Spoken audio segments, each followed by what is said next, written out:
एकादशस्कन्धः अथ सप्तविंशोऽध्यायः फ्रॉम श्लोका 31। स्वर्णगर्मानुवाकेन महापुरुष विद्यया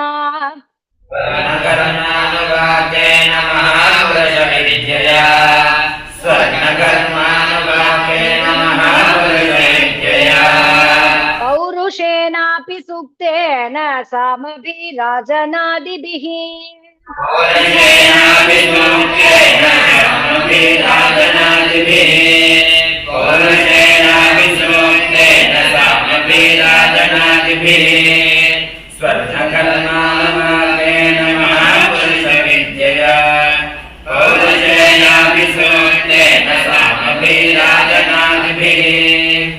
वस्त्र उपवीत आभरण पत्र गंधलेपनैः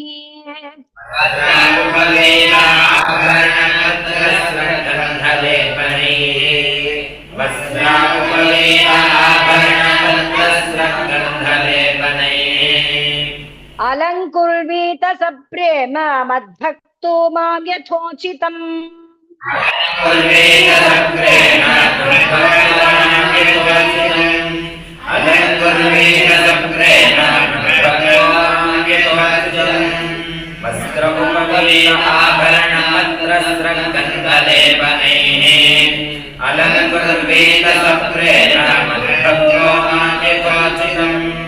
पाद्यमाचमनीयं च गन्धं सुमनसोक्षतान्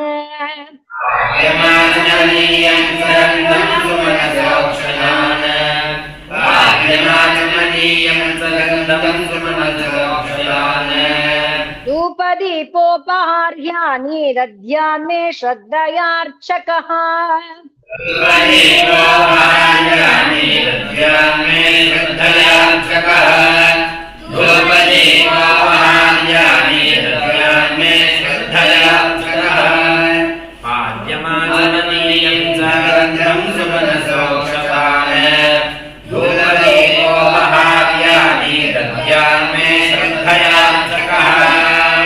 गुडपायस सर्पीषि शक्ल्यापूपमोदकान्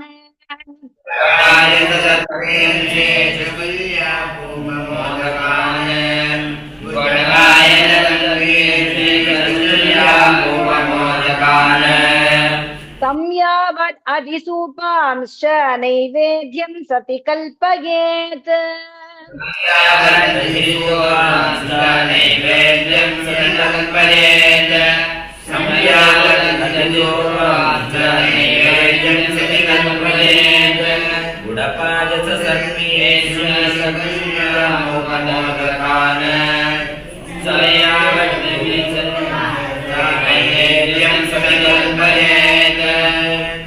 अभ्यंगो मर्दनादर्शदन्तदावाभिषेचनम्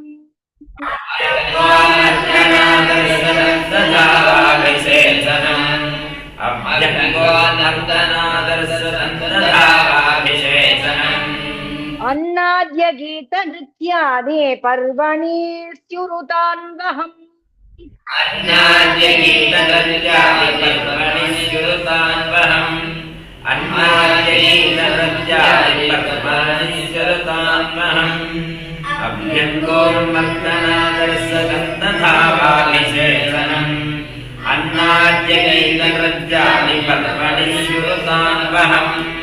विधिना विहिते कुंडे में कलागर्तवेदिभिः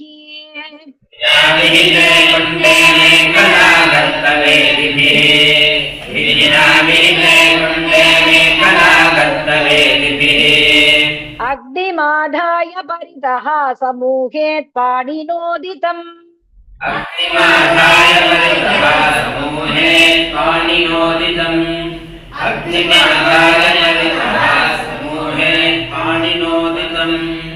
विधिना विहिते कुंडे मेखला कर्तवेदिभिः अग्निमाधाय परितः समूहे पाणिनोदितम् परिस्तीर्यात परियुक्षेदङ्गाधाय यथाविधि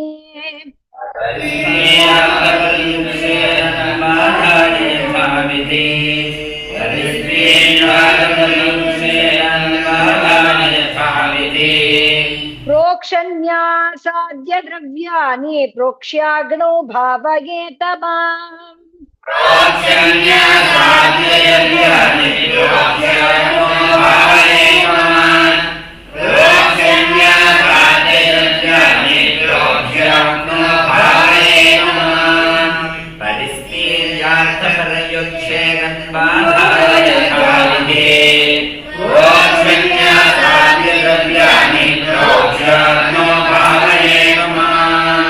सप्तजाम्बूनदः प्रख्यं शङ्खचक्रगदाम्बुजैः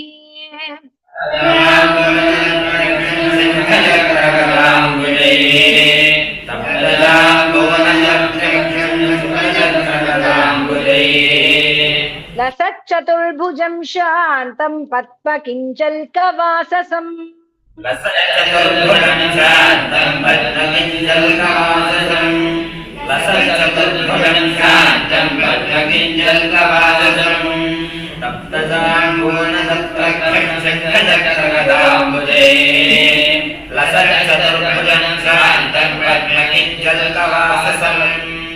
पुरत्किरीटकटककटिसूत्रवराङ्गदम्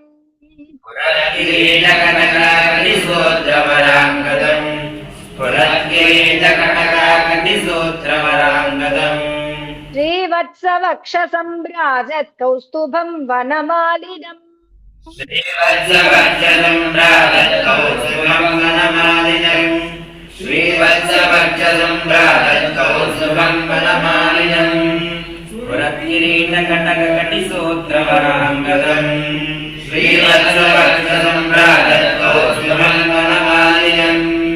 ध्यायन्नभ्यर्च्य दारूणी हविषाभिघृतानि च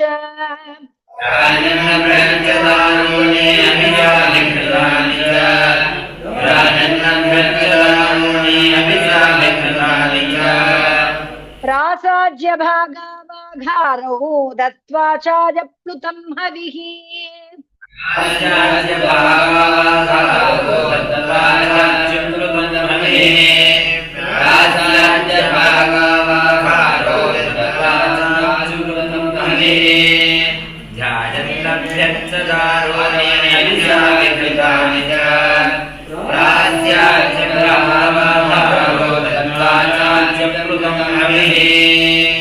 जुहुयान्मूलमन्त्रेण षोडश अर्चावदानतः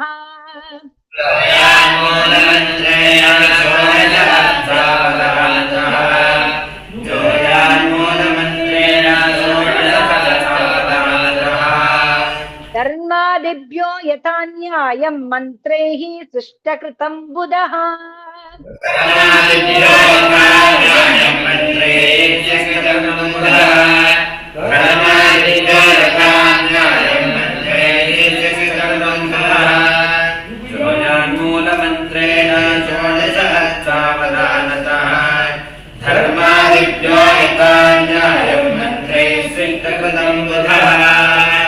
अभ्यर्च्याथ नमस्कृत्य पार्षदेभ्यो बलिं हरेत्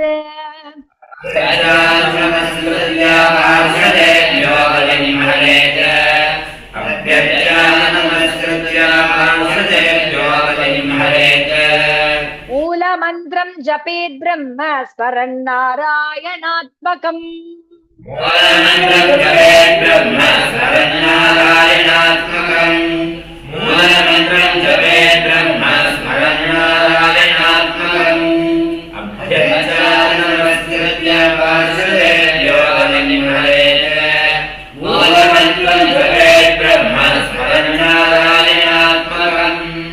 दत्त्वा आचमनमुच्छेषं विश्वक्सेनाय कल्पयेत्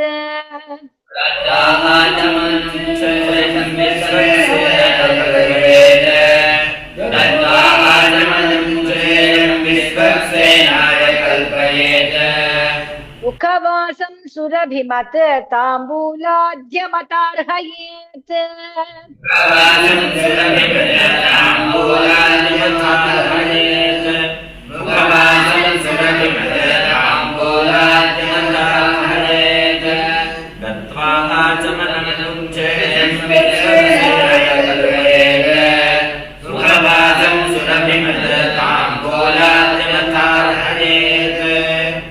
उपगायन् गृणन् नृत्यन् कर्णाणि अभिनयन् मम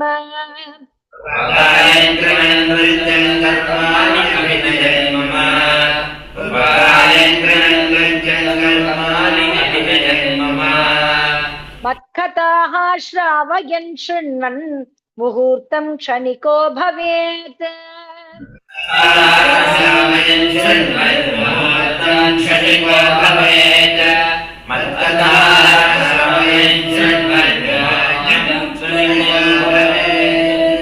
उपगायन् गृणन् नृत्यन् कर्णाणि अभिनयन् मम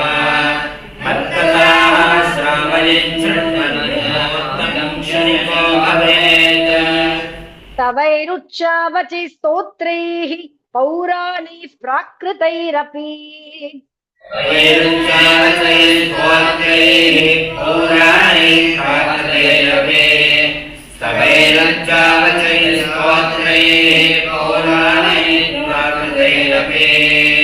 स्तुत्वा प्रसीत भगवन् इति वन्दे तदण्डवत्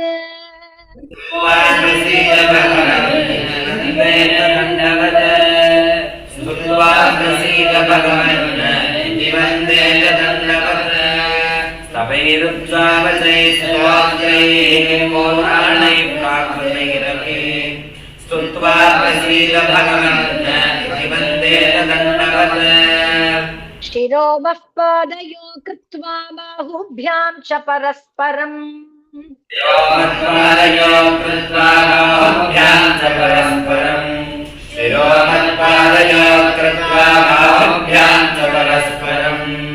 प्रपन्नं पाहि मामीश भीतं मृत्युग्रहार्णवात्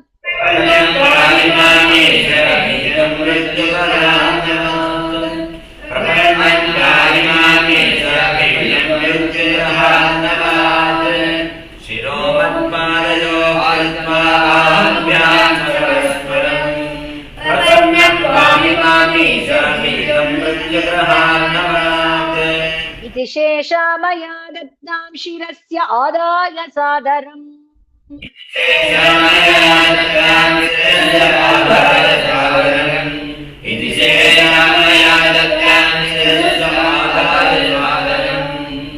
उद्वासये चेत् उद्वास्यं ज्योतिर्ज्योतिषि तत्पुनः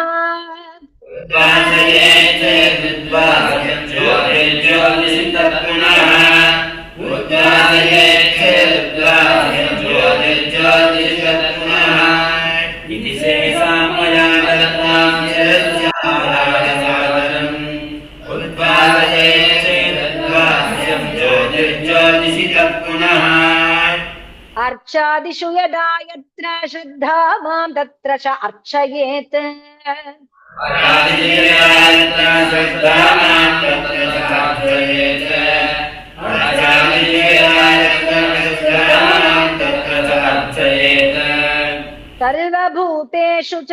सर्वभूतेषु आत्मनि च सर्वात्माहम् अवस्थितः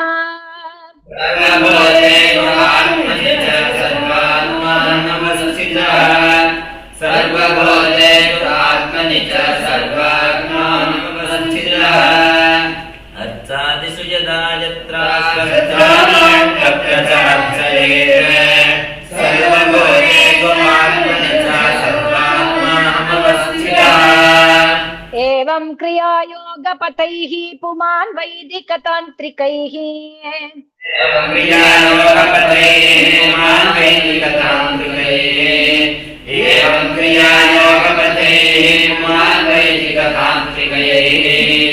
अर्चन्नुभयतः सिद्धिं मत्तो विन्दत्यभीप्सिता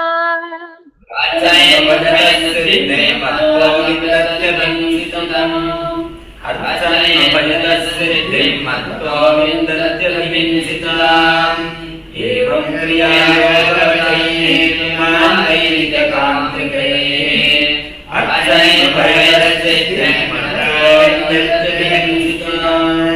मदर्चां सम्प्रतिष्ठाप्य मन्दिरं कारये दृढम्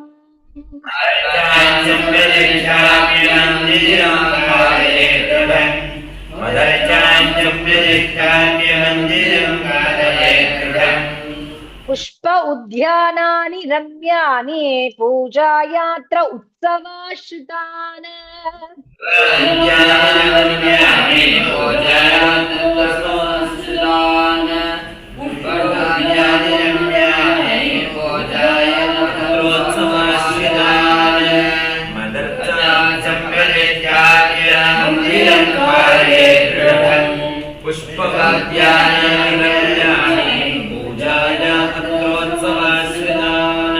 पूजादीना प्रवाहार्थं महापर्वस्वधान्वहम्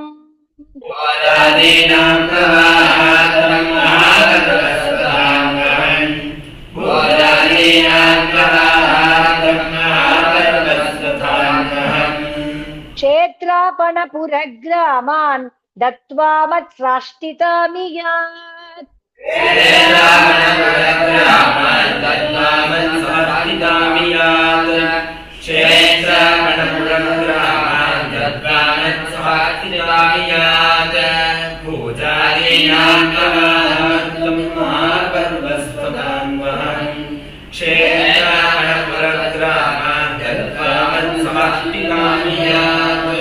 प्रतिष्ठया सार्वभौमं सद्मना भुवनत्रयम्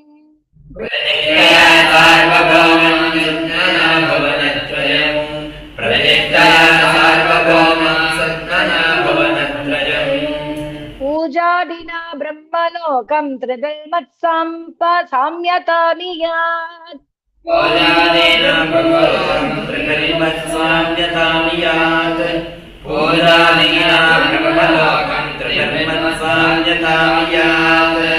प्रतिष्ठया सार्वभौमं सद्मना भुवनत्रयम् पूजादेन ब्रह्मलोकं त्रिभिर्मत्साम्यतामि यात् मामेव नैरपेक्ष्येण भक्तियोगेन विन्दति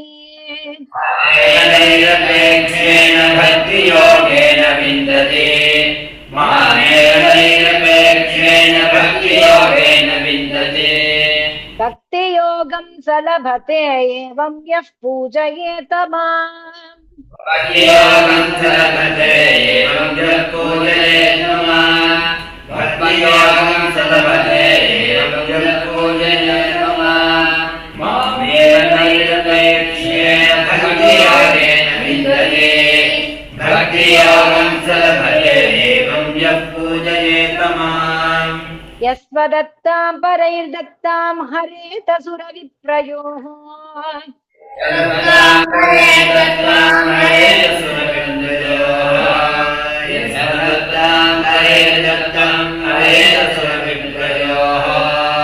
वृत्तिं स जायते विद्भुग वर्षाणाम् अयुतायुतम्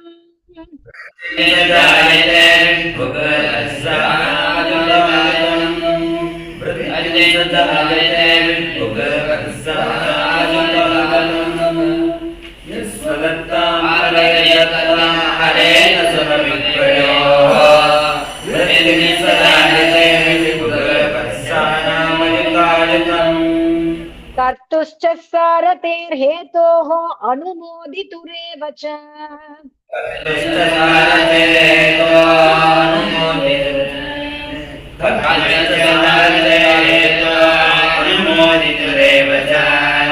कर्मणा भागिनः प्रेत्य भूयो भूयसि तत्फलम्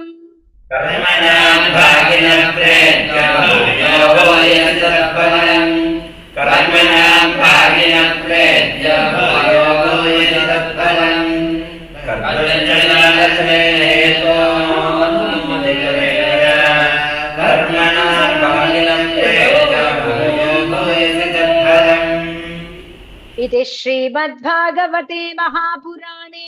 पारमहंस्यां संहितायाम् 11 स्कन्धे 22